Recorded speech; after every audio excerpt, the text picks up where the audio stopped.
한번 따라해 보겠습니다. 아직 어두울 때. 요한복음이 20장 이제 거의 막바지 이제 클라이막스 이제 때까지 다 왔죠. 이미 마가, 마태, 누가 이 공간복음 기자들이 교회 역사에 있어서 가장 중요한 예수님의 십자가와 부활 사건에 대해서 아주 다 자세히 기록을 했음에도 불구하고 요한은 한 번 더 예수님의 이 부활 사건에 대해서 들려줍니다. 여러분 왜 그랬을까요?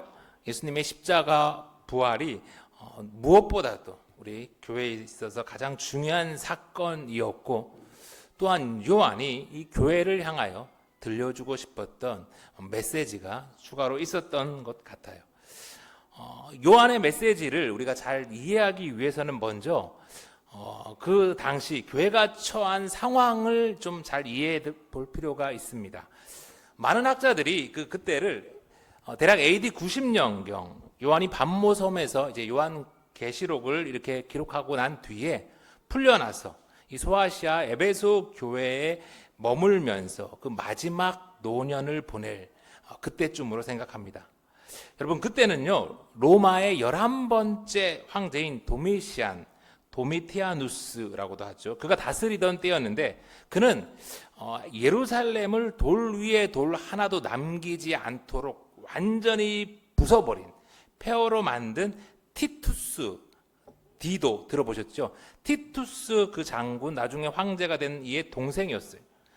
도미티아누스는 AD 81년부터 96년까지 황제로 재위했는데 그동안 그는 자신을 도미너스 앳 데우스라고 주님이자 하느님이라고 자신을 부르게 합니다.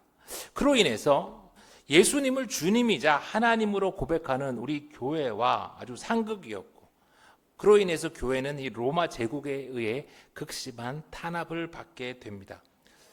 이미 AD 60년경에 네로에 의해서 베드로 그리고 바울 등 많은 제자들이 순교를 했는데 한 세대 만에 다시 이 네로의 부활이라고 불리는 이 도미티아누스의 등장에 의해서 또다시 많은 기독교인들이 순교당하고 극심한 핍박을 받게 된 거예요.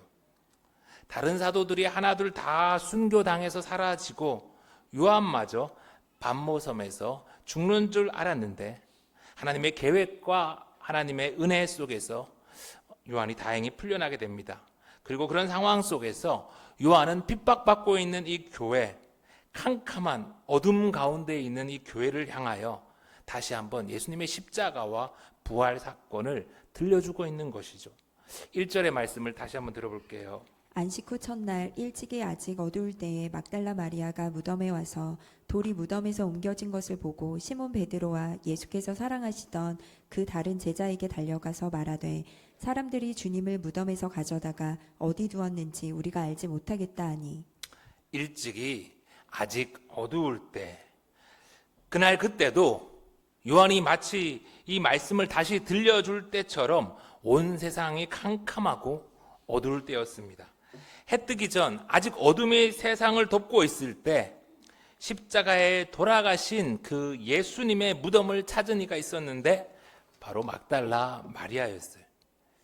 그런데 여러분 그 이른 새벽에 여전히 온 세상을 어둠이 덮고 있을 때 여자인 막달라 마리아가 혼자서 겁도 없이 그 무덤을 찾아갔을까요? 그렇진 않았어요. 마가복음 16장 1절에 보니까요. 안식일이 지남에 막달라 마리아와 야고보의 어머니 마리아와 또 살로메가 가서 예수께 바르기 위하여 향품을 사다 두었다가 안식 후 첫날 매우 일찍이 해돋을 때에 그 무덤으로 가며 서로 말하되 누가 우리를 위하여 무덤 문에서 돌을 굴려 주리오 하더니, 마가는 이미 막달라 마리아와 함께 다른 여인들이 함께 무덤을 찾아갔다고 합니다. 예수님의 그 십자가 아래에 마지막까지 4명의 여인이 지켰는데 그 중에 예수님의 어머니 마리아를 제외한 나머지 3명, 글로바의 아내, 작은 야고보와 요새의 어머니 마리아라는 분과 살로메라고 하는 야고보와 요한의 어머니이자 예수님의 이모인 이 여인 살로메, 그리고 막달라 마리아가 함께 무덤을 찾아간 거예요. 마가에 이어서 마태도 또 누가도 다른 여인들이 함께 예수님의 무덤을 이른 새벽 찾아갔다고 증거합니다. 해 뜨기 전 여전히 세상이 캄캄하고 어두울 때 예수님께 자신의 재산과 자신의 소중한 시간들을 다 드렸던 여인들이, 그리고 마지막까지 예수님의 곁을 지켰던 그 여인들이 손에 손을 이렇게 잡고 용기를 내어서 이른 새벽 무덤을 찾아갔다는 거죠. 그런데요, 여러분, 오늘 요한은 그 사실을 이미 잘 알고 있었음에도 불구하고 마치 막달라 마리아가 혼자서 예수님의 무덤을 찾아간 것처럼 말합니다. 왜 그랬을까요? 어둠과 슬픔이 온 세상을 덮고 있는 그날처럼, 그때처럼 이 도미티아누스의 핍박으로 인해서 어둠 속에 있는 교회를 향하여 예수님의 무덤을 찾아간 여인들, 그리고 그 중에서도 특별히 막달라 마리아를 주목해 보자는 것이죠. 여러분, 막달라 마리아가 누구입니까? 그녀는 과거 7 귀신 들렸던 여인이었어요. 7 귀신, 완전히 성령 충만이 아니라 귀신 충만한, 누구도 어떻게 할 수 없었던 그런 여인이었어요. 그런 그녀였기에 그녀가 콩으로 메주를 쓰고 배추로 김치를 만든다고 해도 아무도 그녀의 말은 신뢰하지 않았어요. 당시 사회적, 문화적 그런 상황 속에서 또 율법에 의해서도 막달라 마리아라는 여자가, 그것도 귀신 들렸던 여자가 부활의 증인이 된다는 것은 있을 수 없는, 상상할 수 없는 일이었어요. 그런데 모든 상식을 다 부숴버리고 막달라 마리아가 예수 부활의 첫 증인이 되었어요. 여러분, 어떻게 이런 일이 일어났습니까? 이유는 간단하죠. 사회, 문화, 율법, 그딴 거 다 필요 없이 예수 무덤을 찾은 막달라 마리아에게 예수님이 가장 먼저 부활의 몸을 보이셨으니까. 그리고 그녀가 부활하신 예수님을 가장 먼저 알아봤으니까. 여러분, 요한이 지금 아직 어둠 속에 있는 교회를 향해서 무슨 말을 하고 있는 것입니까? 예수님의 부활을 전하는 데에는 그가 과거에 어느 학교를 나왔는지, 그가 지금 무슨 일을 하고 있고, 그가 돈을 얼마나 갖고 있고, 어디 살고, 이런 거 하나도 중요하지 않다는 겁니다. 예수 부활의 증인이 되기 위한 유일한 조건은 부활하신 예수님을 만나는 것이에요. 로마의 극심한 핍박으로 만신창이가 되어버린 그 교회를 향하여 아무것도 가진 게, 남은 게 없는 성도들을 향하여 그럼에도 예수 부활의 증인이 될 수 있음을 요한은 이른 새벽 무덤으로 달려간 막달라 마리아를 통해서 알게 하는 거예요. 남편이 5이나 바뀐 수가성 여인이 예수님을 만나고 물동이를 버린 채 동네로 가서 전한 것처럼, 거라사 귀신 들렸던 그자가 예수님을 만나고 온 성내에 예수님을 전파한 것처럼, 날 때부터 맹인되었던 자가 예수님을 만나고 눈을 뜨고는 담대히 바리새인들에게 예수님을 전한 것처럼, 7 귀신 들렸던 막달라 마리아가 예수 부활의 첫 증인이 된 것처럼, 여러분, 누구나 예수님을 만나면 예수님의 증인이 될 수 있어요. 예수님을 전할 수 있어요. 그런데 여러분, 막달라 마리아와 여인들이 예수님의 무덤에 도착했을 때 무슨 일이 벌어졌습니까? 무덤을 막았던 돌은 이미 옮겨졌고 예수님의 시신도 사라져버린 거예요. 그녀들이 감당하지 못할 일이 눈앞에 펼쳐진 거죠.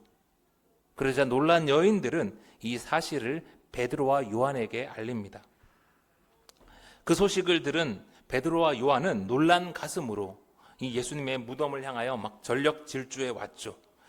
젊은 요한이 베드로보다 먼저 도착했던 것 같아요.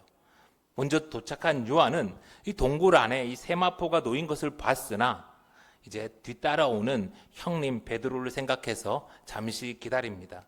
6절, 시몬 베드로는 따라와서 무덤에 들어가 보니 세마포가 놓였고 또 머리를 쌌던 수건은 세마포와 함께 놓이지 않고 딴 곳에 쌌던 대로 놓여 있더라. 그때에야 무덤에 먼저 갔던 그 다른 제자도 들어가 보고 믿더라. 늦게 도착한 베드로가 이제 먼저 무덤에 들어가서 예수님의 몸을 쌌던 이 세마포와 수건이 그대로 이렇게 놓여 있는 것을 봅니다. 그리고 요한도 곧바로 따라 들어가서 그 사실을 확인하죠. 그런데 여러분, 요한은요, 이 텅 빈 무덤 속에서 왜 세마포와 수건 이야기를 하고 있을까요? 요한 당시에도 예수님이 이 십자가에서 완전히 죽은 게 아니라 반쯤 죽었다가 무덤에서 깨어난 거라며 예수님의 죽음과 부활을 믿지 않는 그런 이들이 여전히 있었습니다. 그런데 여러분, 만약 예수님이 십자가에서 진짜 죽은 게 아니라면, 그래서 누가 부상당한 채 무덤에 누워있던 예수님을 급히 옮겼다면 세마포에 이렇게 쌓인 예수님을 통째로 막 옮겼지, 그걸 힘든데 아픈 그 예수님 몸에 있는 세마포를 이렇게 풀어다가 예수님을 옮기고 그걸 다시 이렇게 감싸놓고 가지는 않았을 거 아니에요?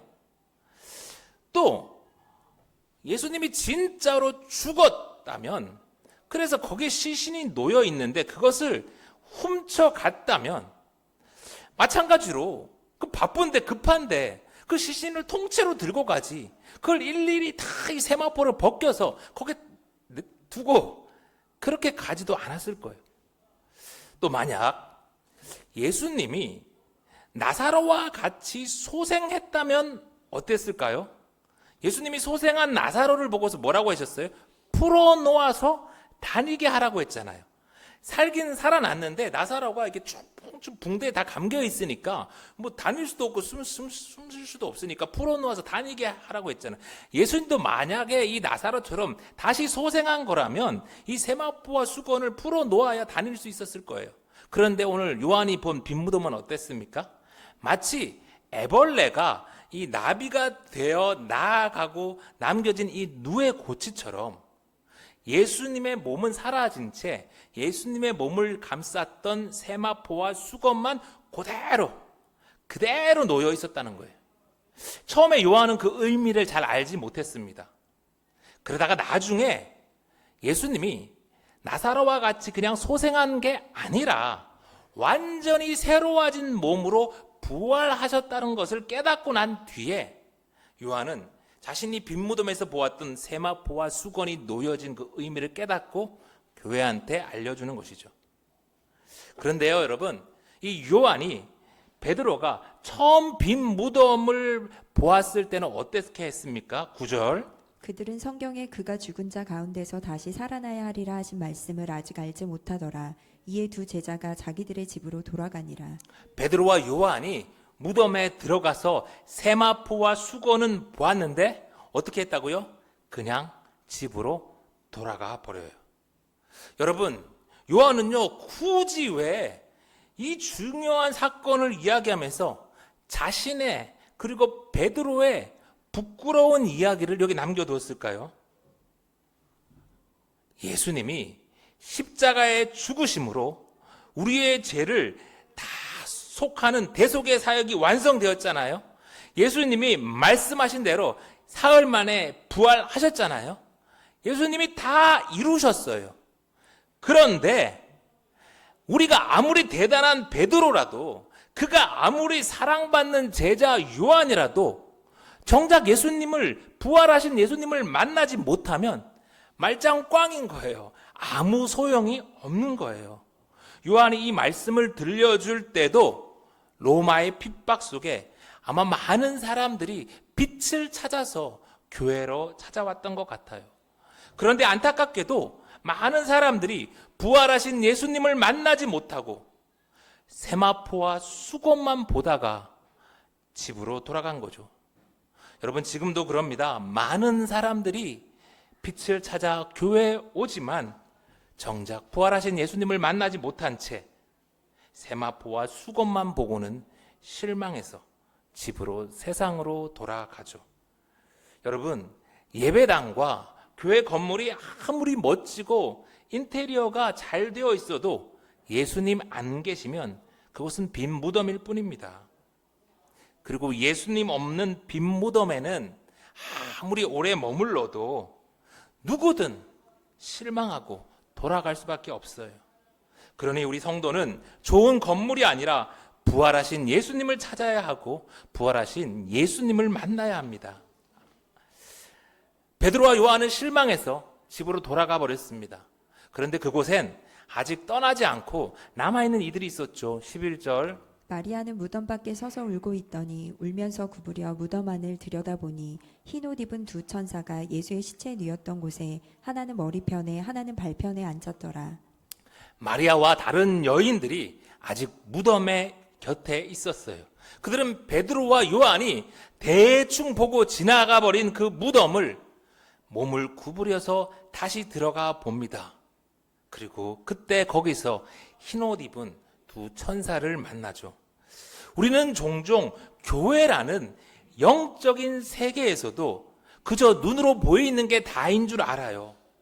대충 그냥 세마포만 수건만 보고는 아이 빈 무덤에도 뭐 별거 없다며 집으로 돌아가 버리죠. 그렇게 중요한 것, 영적인 것을 놓쳐버립니다. 그곳에 하나님의 말씀을 전하는 두 천사가 있는데도 말이에요. 제가 대형교회에 있을 때 보면요, 다들 뭐가 그렇게 바쁜지 주일이면 이 1시간 예배 드리고는 막 불이 나게 다들 어디론가 막 가버립니다. 일주일에 한 번 교회에 오는 분들이 대부분인데 다들 뭐가 그리 바쁜지. 여러분, 예배 드리고 집으로 빨리 돌아가는 게 중요한 게 아닙니다. 좀 늦어도 교회에서 하나님의 사자를 만나고 그가 전해주는 하나님의 말씀을 듣고 가야 되죠. 아멘. 집으로 돌아가진 않았던 마리아, 비록 울고 있었지만 몸을 구부려서 무덤 안에 들어온 마리아가 천사의 말을 들었어요. 13절 천사들이 이르되 여자여 어찌하여 우느냐 이르되 사람들이 내 주님을 옮겨다가 어디 두었는지 내가 알지 못함이니이다. 여자여 어찌하여 우느냐.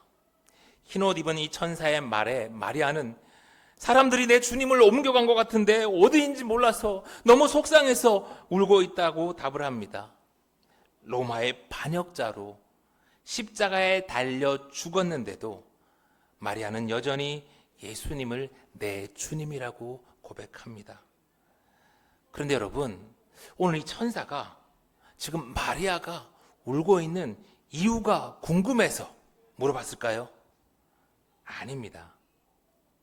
예수님은 이미 부활하셨는데, 아니 부활하신 예수님이 내 뒤에 서 계시는데 어찌 아무것도 모르고 여전히 울고 있냐며 안타까워서 하는 말씀이에요. 베드로와 요한처럼 집으로 돌아가 버리진 않았지만 막달라 마리아도 예수님이 부활하신 것을 몰랐고 부활하신 예수님을 아직 만나지 못했기에 여전히 울고 있었어요. 그리고 그건 요한을 통해서 이 말씀을 듣는 당시 교회도 마찬가지였습니다. 그렇지만 천사들은 울고 있는 마리아를 나무라지 않았어요. 그랬지만 하나님은 울고 있는 교회를 그리고 저와 여러분을 나무라지 않으세요. 대신 안타까워하시며 뒤에 누가 있는지 보라고 하시죠. 슬픔 속에 울고 있는 마리아의 누가 계셨습니까? 뒤에 14절 이 말을 하고 뒤로 돌이켜 예수께서 서 계신 것을 보았으나 예수이신 줄은 알지 못하더라. 울고 있는 마리아의 뒤에 부활하신 예수님이 계셨어요. 할렐루야. 예수님은 마태복음 1장 21절 아들을 낳으리니 이름을 예수라 하라. 이는 그가 자기 백성을 그들의 죄에서 구원할 자이심이라 하니라 하신 말씀대로 그 이름대로 예수님은 마리아를 위해서 그리고 저와 여러분을 위해서 십자가에 죽으셨고 우리를 죄에서 구원하셨어요. 마태복음 1장 23절 보라 처녀가 잉태하여 아들을 낳을 것이요 그의 이름은 임마누엘이라 하리라 하셨으니 이는 번역한즉 하나님이 우리와 함께 계시다 함이라. 말씀대로 부활하신 예수님은 울고 있는 마리아 곁에 함께 하셨어요. 그리고 임마누엘 부활하신 예수님은 울고 있는 우리와도 함께 하세요. 부활하신 예수님이 울고 있는 마리아에게 다가오셔서 말씀하세요. 15절. 예수께서 이르시되 여자여 어찌하여 울며 누구를 찾느냐 하시니 마리아는 그가 동산지기인 줄 알고 이르되 주여 당신이 옮겼거든 어디 두었는지 내게 이르소서 그리하면 내가 가져가리이다. 여자여 어찌하여 울고 누구를 찾고 있느냐. 내가 이렇게 부활해서 내 곁에 있는데. 울고 있는 마리아를 보고 울고 있는 저와 여러분을 보고 안타까워하시며 부활하신 예수님은 그런 우리에게 다가오세요. 그런데 마리아는 그만 슬픔과 영적인 무지로 인해서 그가 그토록 사랑하는 예수님인 줄을 듣고도 보고도 알지 못했죠. 그리고 부활하셔서 앞에 계신 예수님께 엉뚱한 질문을 하고 또 쓸데없는 요청을 합니다.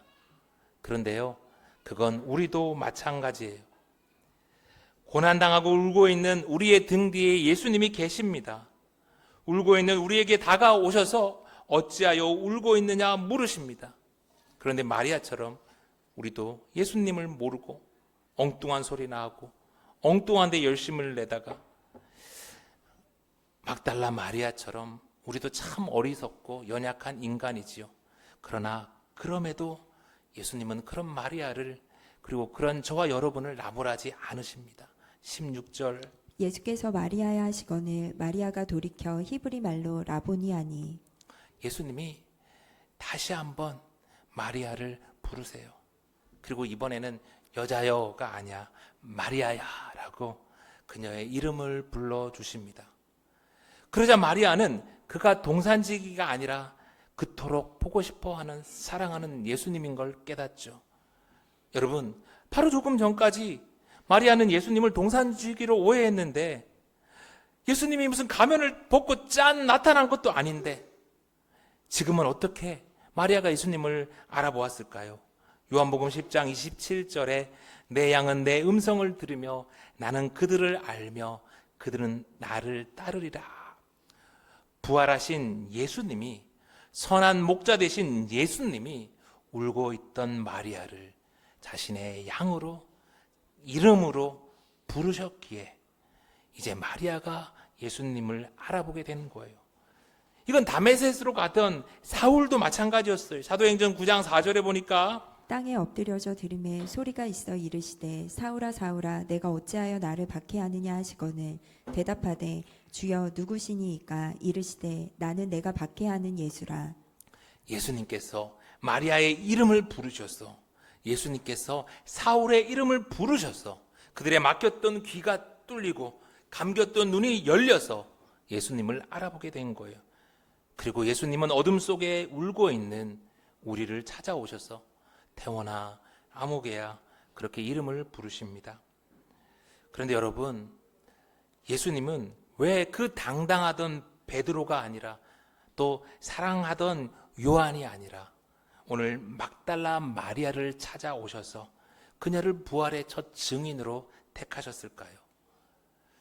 돌아갈 곳이 있던, 먹고 살 일이 있던 베드로와 요한은 빈 무덤을 보고는 뭐 별거 없네 그리고 집으로 돌아가 버렸잖아요. 그러나 7 귀신 들렸었던 막달라 마리아에게는 아무것도 없었어요. 그녀에게는 오직 예수님뿐이었어요. 심령이 가난한 자는 복이 있나니 천국이 그들의 것이며 마음이 청결한 자는 복이 있나니 그들이 하나님을 볼 것임이라 말씀하신 대로 막달라 마리아의 심령은 가난했어요. 뭐 다른 게 들어올 게 없었어요. 오직 그녀의 마음엔 예수님뿐. 그래서 천국이, 그래서 예수님이 막달라 마리아를 찾아오셨고, 그래서 예수님이 마리아를 부르실 때 그녀의 귀가 열리고 눈이 떠져서 부활하신 예수님을 알아보게 된 거예요. 빈 무덤이 있던 그 동산은 부활하신 예수님을 다시 만난 천국으로 변했어요. 마리아는 온 마음 다해 예수님을 사랑했습니다. 다른 제자들처럼 새 나라에서 한 자리 할 것 바라고 예수님을 따라간 게 아니었어요.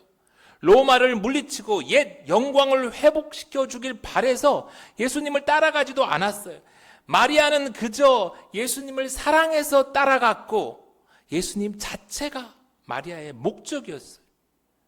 그래서 예수님은 요한복음 14장 21절 나를 사랑하는 자는 내 아버지께 사랑을 받을 것이요 나도 그를 사랑하여 그에게 나를 나타내리라 말씀하신 대로 막달라 마리아를 사랑하시고 막달라 마리아에게 나타나셨어요.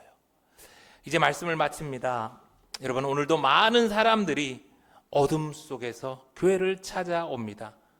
그러나 그들이 다 교회에서 부활하신 예수님을 만나지는 않아요. 빈 무덤에서 세마포와 수건만 보고는 집으로 세상으로 돌아가는 이가 얼마나 많은지요. 예수 생명교회는 텅 빈 무덤만 보고 세상으로 돌아가는 이가 하나도 없기를 간절히 바랍니다. 예수 생명교회는 모두가 하나님이 주시는 말씀을 듣고 부활하신 예수님을 만나고 위로받는 복된 동산이 되기를 간절히 바랍니다. 울고 있는 이들에게 오늘도 성령님이 안타까워하시며 다가와 말씀하십니다. 아무개야 어찌하여 울며 누구를 찾고 있느냐? 이미 예수님이 십자가에서 죽으셨고 부활하셨는데 왜 아직 울고 있니?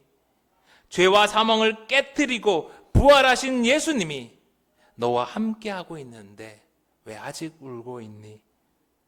여전히 세상은 어둡지만 요한이 들려진 복음을 통해서 승리했던 그때 그 교회들처럼 부활하신 예수님 때문에 오늘도 우리와 함께하는 예수님 때문에 승리하는 저와 여러분이 다 되기를 간절히 소망합니다.